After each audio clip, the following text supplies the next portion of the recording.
Outside Walter Reed Medical Centre, just a few supporters gathered this morning to wish the president well. The energy, though, was several orders of magnitude short of a regular Trump rally. Yeah, it might make him stronger. You think? I think so. I think a lot more people for him than people are saying. Nobody really knew what was going on, but this morning you just look on Twitter, he banged out like 15 tweets in a row. He wants to get out of there. He wants to come out strong. I think this is actually going to help him in a weird way because like people like us and the silent majority and the undecided people are going to see this is like his real test. He's strong. The president has combated everything thrown at him, and I believe that he's going to combat this and he's going to come out stronger. So the president's tweeted that he expects to get out of here within the next hour. That doesn't mean, though, that he gets to put this whole business behind him. His campaign is potentially in big trouble. Last night we witnessed the bizarre sight of the infectious, sick president doing a drive-by wave outside the hospital before going back to his room. He knows that if the polls are anything like accurate, he has a huge amount of ground to recover. God bless our president. I will die for him. I will die for that man. Right now, 29 days from polling day, Joe Biden is 8.1 points ahead. Say the Trump campaign. Back in 2016, Hillary Clinton was ahead, and look what happened to her. Well, maybe the polls are just as wrong, but if we map Hillary Clinton's polling onto Joe Biden's, we can see that Biden's lead is stronger and more consistent. Right now, nearly 3 points higher than Clinton was 29 days out. However, according to Republican strategists, it's too early to count Donald Trump out. The battleground races are a lot closer than the national ones are. With 29 days out, anything can still happen. At the end of the day, we're going to have to see where the enthusiasm is for who's going to get out there and vote. The challenge that the Biden campaign has is that a number of voters may think that Joe Biden is so far ahead that he's naturally just going to win, and they may just go about their day and not bother to cast their ballot. We will make America great again. There is a concern that without his rallies, the president won't be able to get the free TV coverage that drives his campaign. He just doesn't have the money to compete dollar for dollar with Joe Biden. In August, the latest month for which we have figures, Donald Trump's campaign raised $61 million. Joe Biden, though, raised over 3 times that amount, $212 million. Joe Biden also outspent Donald Trump $130 to $61 million and had $180 million cash in hand compared to $121 million for the Trump campaign. This afternoon, the president's doctors gave an update on his prognosis. Though he may not entirely be out of the woods yet, the team and I agree that all our evaluations, and most importantly, his clinical status, support the president's safe return home, where he'll be surrounded by world-class medical care 24/7. The president's illness has destroyed one of his main campaign narratives, that the country has turned the corner on the pandemic and is now losing precious time. Crafting a new message so close to the election is pretty tough already, and if he's doing it from isolation, it will be harder still. Well, that was David Grossman. He joins us live now from outside the Walter Reed Hospital. We can see the crowds behind you, David. Is there any sign of movement yet? No sign of movement. There's a lot of people who have arrived here expecting to see the president depart. If we just swing by looking that direction, you can see the gates of Walter Reed there with the police lining up. Just beyond that gate is where the president's helicopter is expected to land within the next hour. His departure is due within the hour, and he's heading back to the White House. But there are still so many questions about what's happened. What is the true condition of the virus within the president's body? When did he last test negative? How many days is he going to have to stay in isolation? Is he going to have to stay in isolation? All of these questions are not really being answered at all by his medical team. Everyone's being left to speculate. And one can only conclude, I think, that the timing of his departure has been led by optics, by politics, by the campaign, not necessarily by the medical necessities of his condition.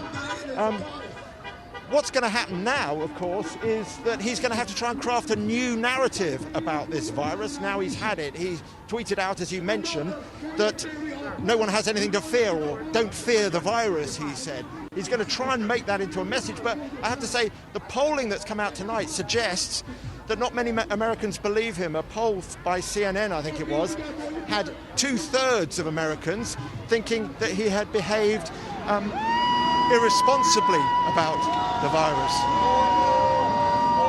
Anyway, as you see, everyone's very keen to see the president emerge from Walter Reed, but this matter is by no means over.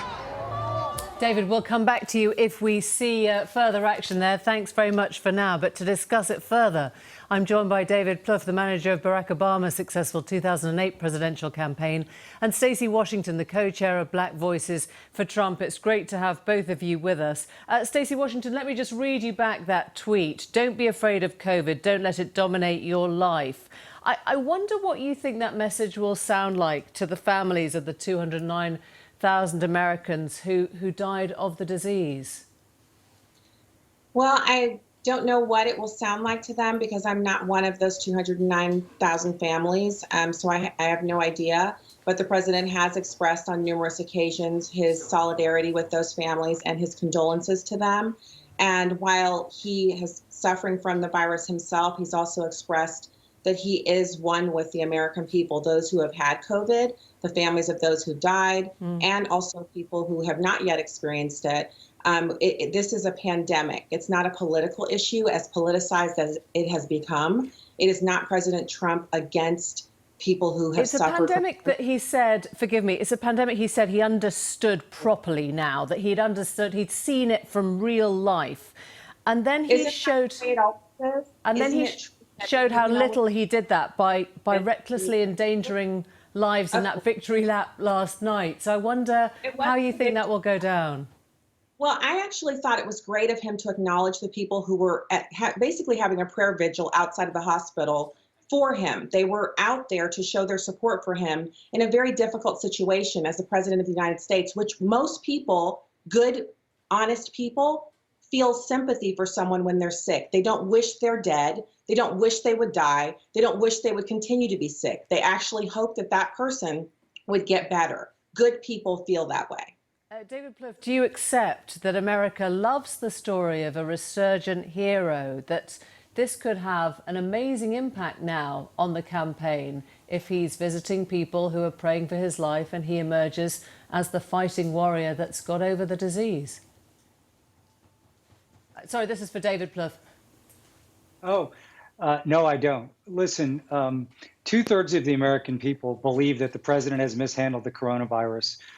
Everyone wishes him healthy return to the White House, but this underscores the reason why he's in such political danger, is he's mishandled the virus. Even his messaging today that he feels 20 years younger will cause people in the country not to take it seriously. So here you are. And listen, the election day is in 29 days from now. Millions of Americans have already voted. In another 2 weeks, tens of millions will have voted. We don't have election day here. We have election month.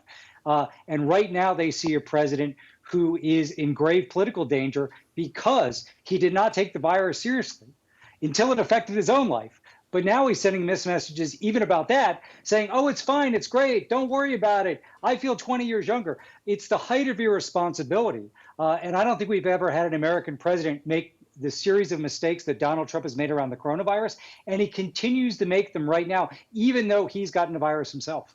Stacey, you're shaking your head, but that's the truth, isn't it? That he has shown himself to have massively mishandled this pandemic. No, and it's actually kind of crazy that you're the moderator of this. You're the person who's hosting this program, and you're siding with David Plouffe against me. I'm asking you if you think he has handled the pandemic well, because as we heard tonight in the latest poll, 2/3 of Americans don't. If you'll allow me to answer, because I think you asked me here to share my opinion. I think he's handled it as well as he possibly could have. I don't think he's been irresponsible, and I don't think his comments are going to cause other people to take the virus less seriously. This is a pandemic. The president has done everything within his power to make up for the deficiencies that he inherited when all of the PPE from the last pandemic, H1N1, was used up and not replenished by the previous administration. Wow. From there, he closed down the border, and he's done a fantastic job of making sure that alternative therapies, and now these are mainstream therapies, that I actually can get remdesivir, and the same treatment protocols that he received in the hospital, they're available to me in St. Louis as a regular citizen of this country. So the idea that he's not doing a good job is a Democratic talking point and something that they're using to make up for the fact that let's hear David Plouffe respond to that then, shall we? Well, it's not a Democratic talking point. It's an American talking point.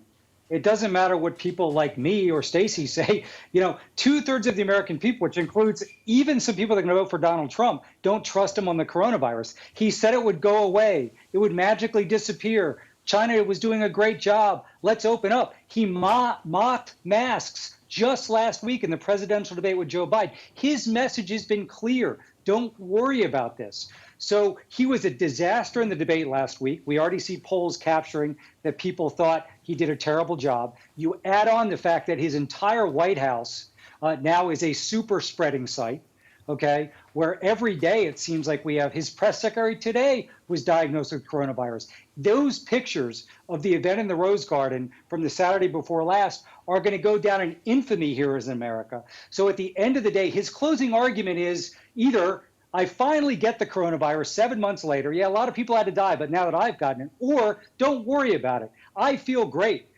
Don't let it affect your life.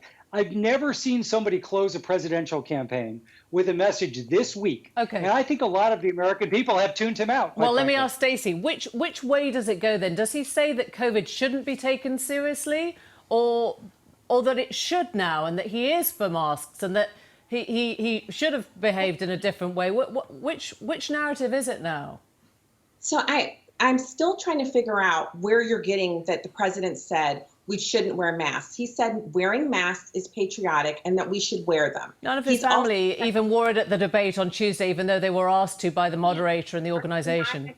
Masks are patriotic because there's video of that on YouTube that any of your viewers can go and Google. The president said wearing masks is patriotic and that we should wear them. He literally mocked Joe Biden at the debate for the size of his mask and for the repeatedness with which he wore it. We're arguing about different issues, but what you're trying to get me to agree to is that the president has been irresponsible. He has not. That he has not done everything within his power as the executive to make sure that Americans are safe. That's not true. We stood up the fastest hospitalization mobilization in New York and California. We sent a hospital ship. Everything that could have possibly been done was done to assist during the early days of the pandemic. And now we are rapidly approaching a vaccine. Many, many different trials are going on. We're going to be early on that as well. Democrats are actually using talking points against vaccines and vaccination because they don't want that to be something that happens before the election.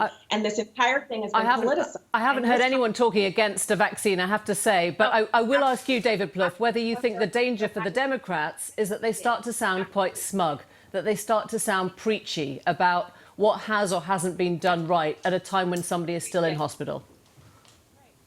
No, listen, Donald Trump has done one of the worst jobs on a significant issue in the history of America. So, and on the vaccine, the vast majority of American people, when asked, do you trust Donald Trump to distribute a vaccine effectively? They do not. So listen, this election could still be close.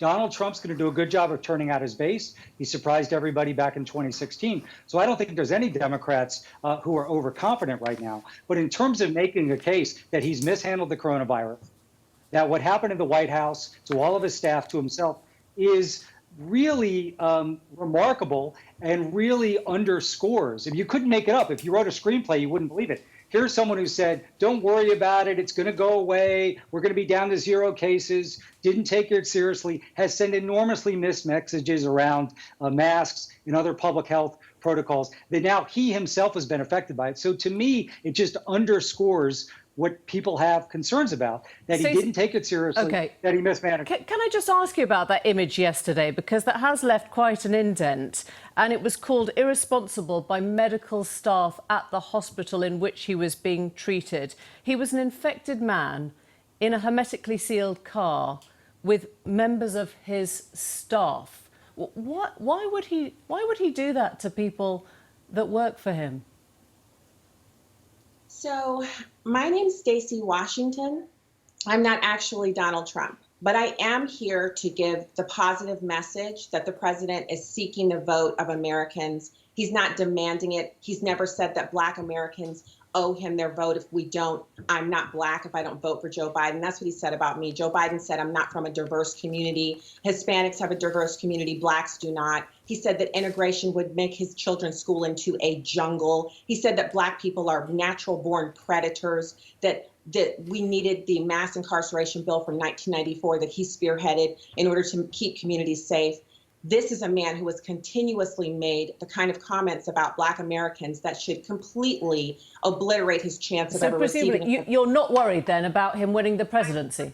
About it. You want to focus on coronavirus and him riding in his vehicle to say hello and thank people who were there to pray for him. I want to focus on why President Trump's asking for the vote. He implemented the new Platinum Plan. That was Friday of last week, where he said, we want your votes. We want to do things for Black Americans, increasing opportunity zones, making more opportunities for Black Americans. Joe Biden is saying, you owe me your vote, Stacey Washington. If you don't vote for me, you ain't Black. And notice he only talks to Black Americans that way. So David can say that President Trump is irresponsible. You can say that the polls are against him, but 2 million doors have been knocked just in the last month alone, almost 8 million total. We're talking about 20 million calls. Thank you. We're out there pressing the flesh and trying to make We've run out of time, but we really appreciate your time with us this evening. Thank you both for joining us.